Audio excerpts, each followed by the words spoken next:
জয়পুরহাটে বর্ণাঢ্য আয়োজনে বাংলা নববর্ষ 1432 উদযাপন।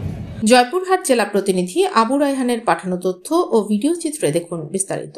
জয়পুরহাটে বর্ণাঢ্য আয়োজনে বাংলা নববর্ষ উদযাপন করা হয়েছে।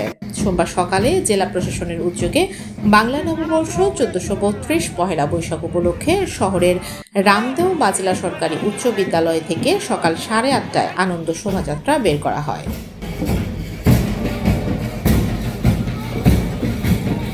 শোভাযাত্রায় জেলা প্রশাসন, বিএনপি সহ অঙ্গ সংগঠন, বিভিন্ন সামাজিক ও সাংস্কৃতিক সংগঠন অংশগ্রহণ করেন। পরে কালেক্টরেট মাঠে আলোচনা সভা ও সাংস্কৃতিক অনুষ্ঠান পরিবেশিত হয়।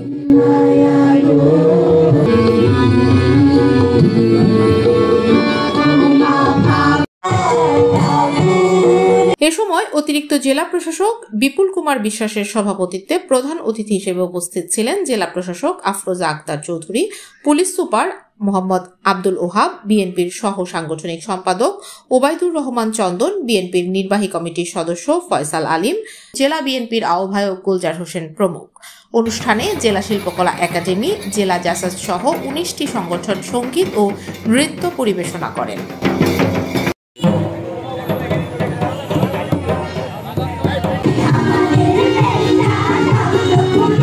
এছাড়া জেলা প্রশাসন ও বিভিন্ন রাজনৈতিক সাংস্কৃতিক গোষ্ঠীর আয়োজনে পান্তা, চিরা দই সহ বাঙালি খাবারের আয়োজন করা হয়। বৈশাখকে কেন্দ্র করে দুদিনব্যাপী মেলার আয়োজন চলছে। মেলায় মিঠাই, মিষ্টান্ন সহ গ্রামীণ ঐতিহ্যের বেশ কিছু স্টল অংশ নিয়েছে।